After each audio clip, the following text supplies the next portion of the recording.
And he's a student researcher at the Technical University in Berlin. And today he's going to be presenting an architecture for verifiable IPFS clusters. So, applause for Sid.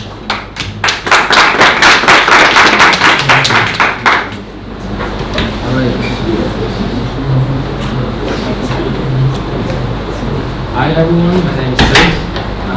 Thank you for the awesome to be microphone. Can you hear me now? Okay.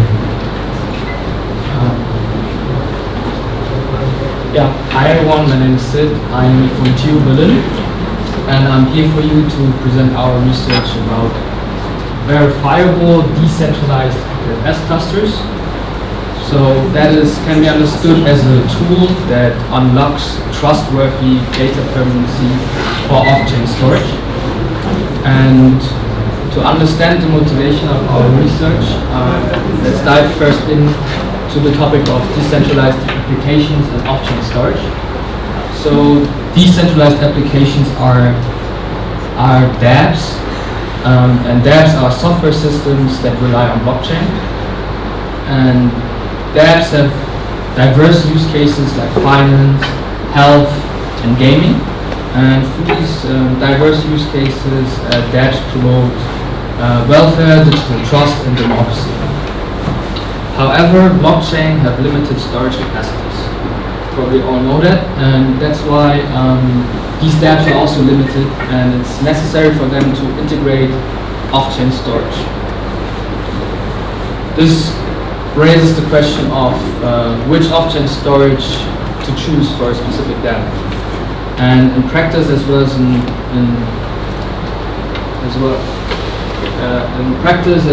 research, the interplanetary file system (IPFS) is the go-to solution.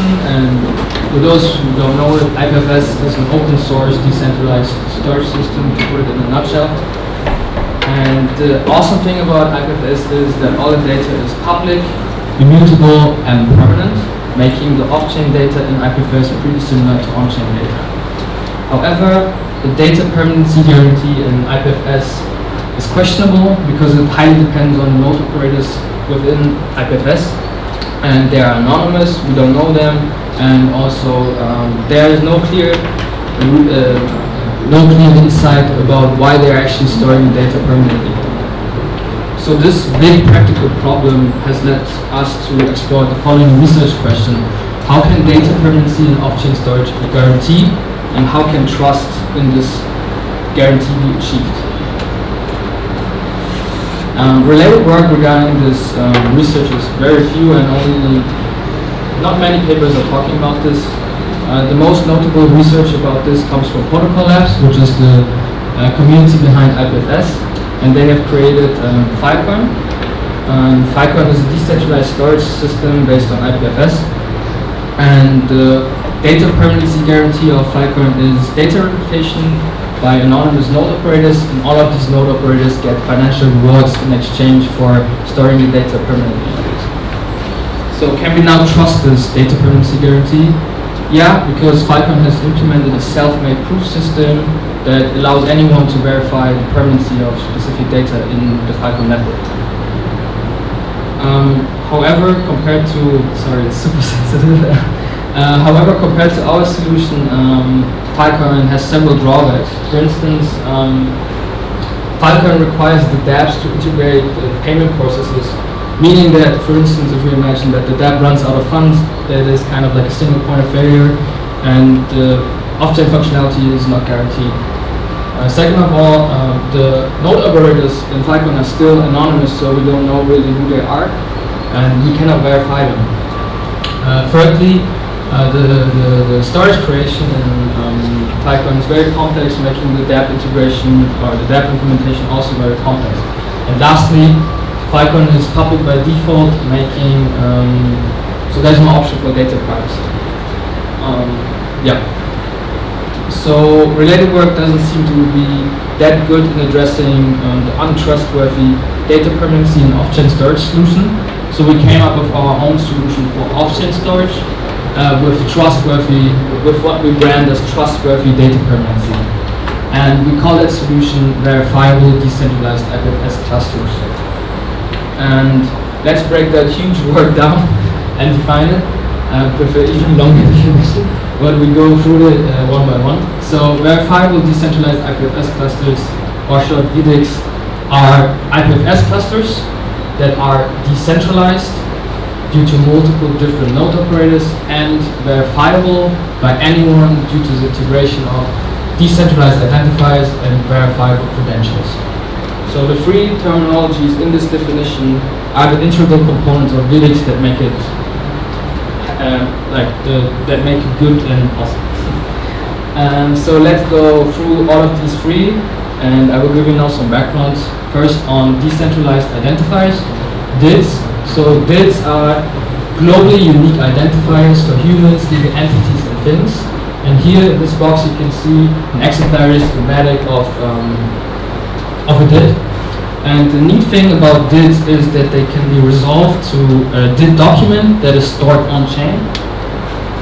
And here is an exemplary schematic of a DID document. So it always has the DID to which it refers to, and the service endpoints contain information that describe the DID holder.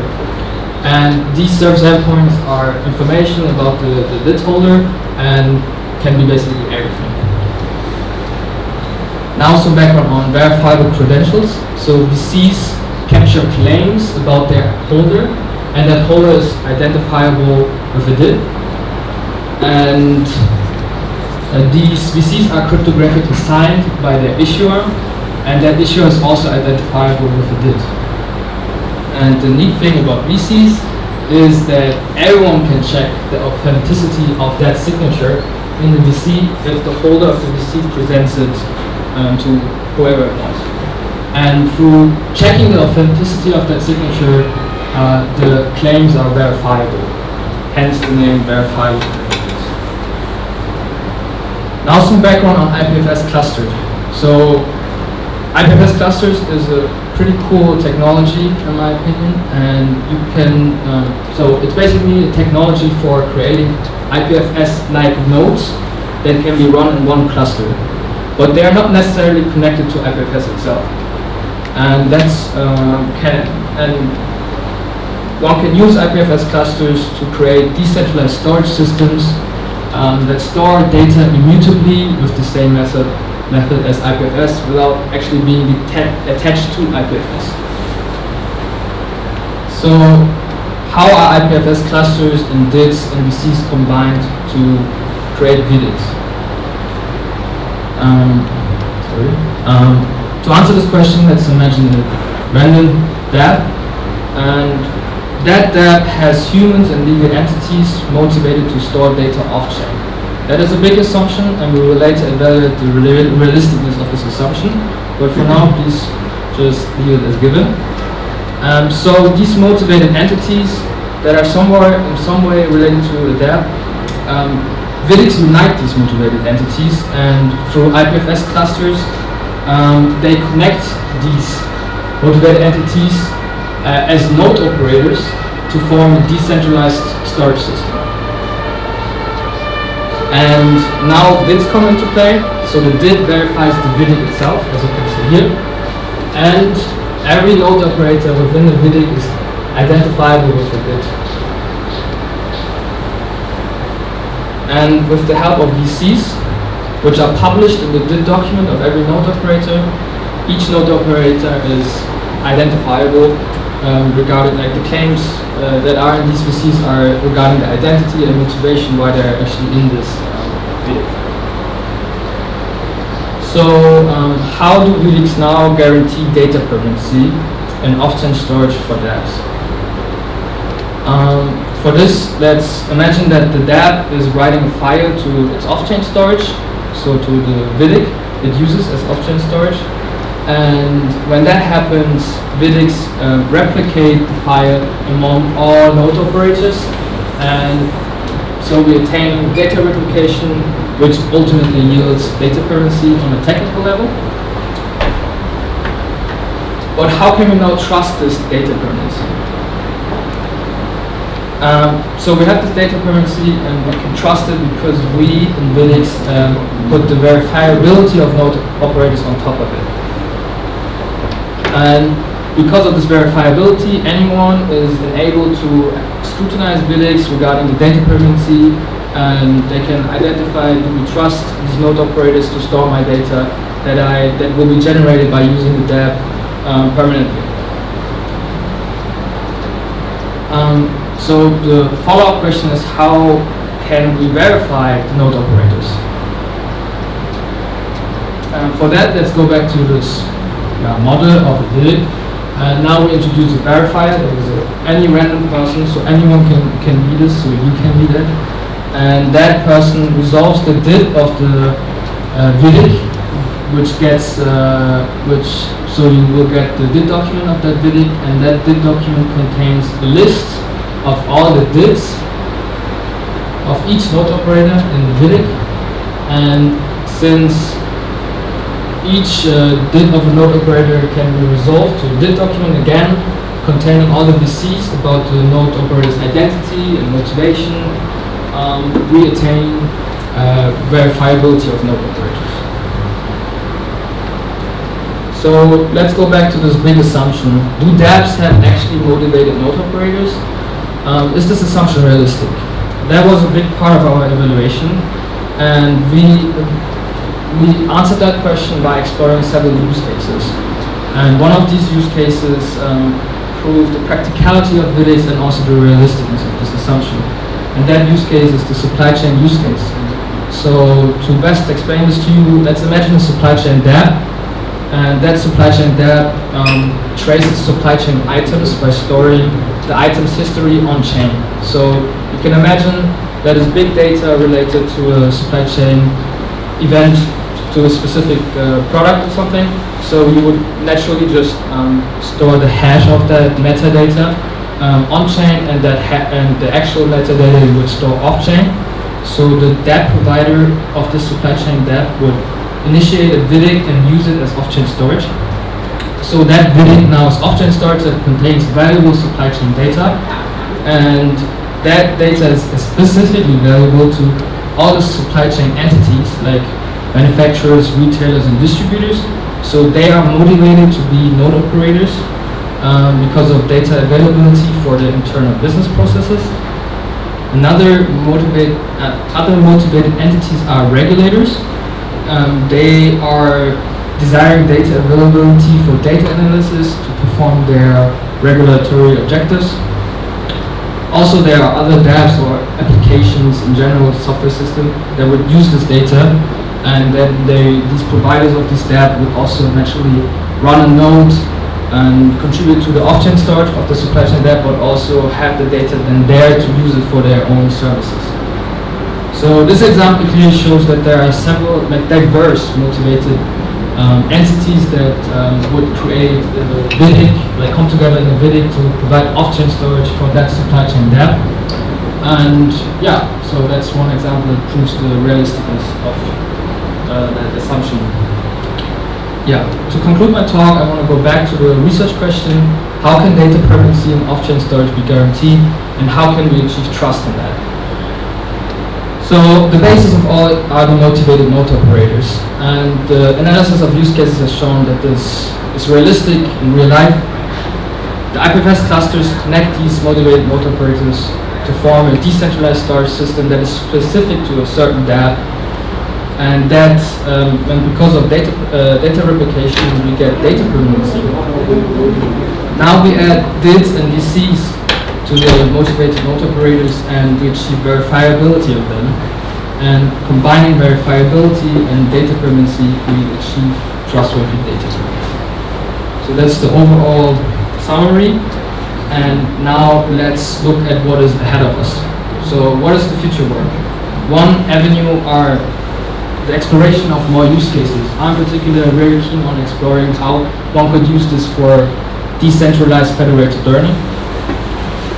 Another avenue is enhancing security, because IPFS cluster itself as a technology relies on private key sharing and traditional channels, like you would share the private key through an email or something. That is not neat. Maybe we can use like multi-party computation and do shared key generation. More awesome things. And the last avenue one could also explore is like privacy, because the verifiability is based on publishing these VCs, and in that way the node operators who hold these VCs lose the control over them. So maybe there's a way to have still the verifiability, but also ensure their privacy. Yeah. So I thank you for your attention. It was awesome being here. Thanks to everyone for organizing this. I'm Sid. You can contact me if you have any question. I'm also here during the day. And if you are interested in reading more about verifiable decentralized IPFS clusters, feel free to scan for the full paper.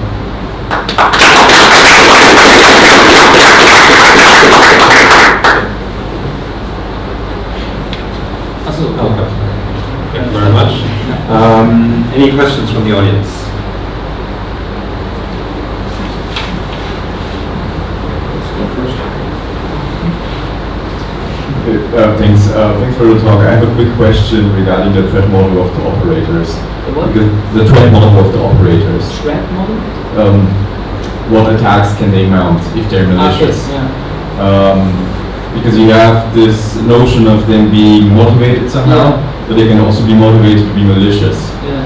So, what is your model? How do you, what attacks do you explain, and have you researched any? Yeah, like the VDICs itself are much more complex than I have introduced it to you. So we have introduced the concept of the VDIC leader, which sounds pretty centralized, but it can be regarded as a consortium. So all the node operators could be within one decentralized autonomous organization or consortium, or they're organized in some way, and then they could decide who's actually joining and who's not.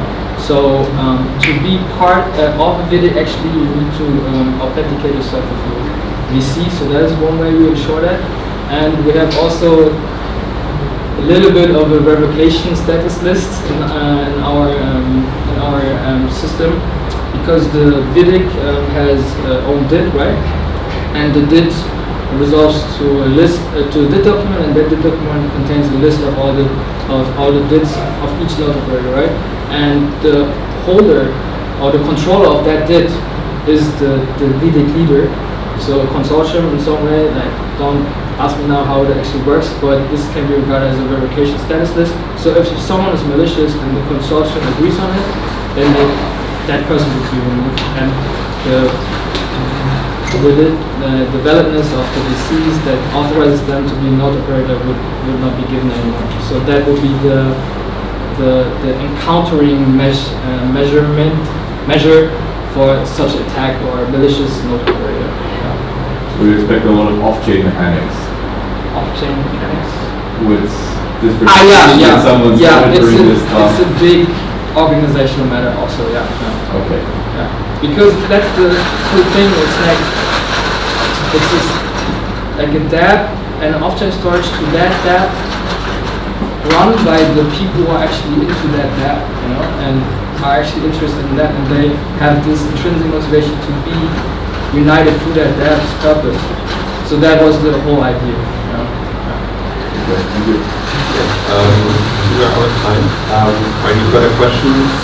I'm going to sit here after the talk, and now we're gonna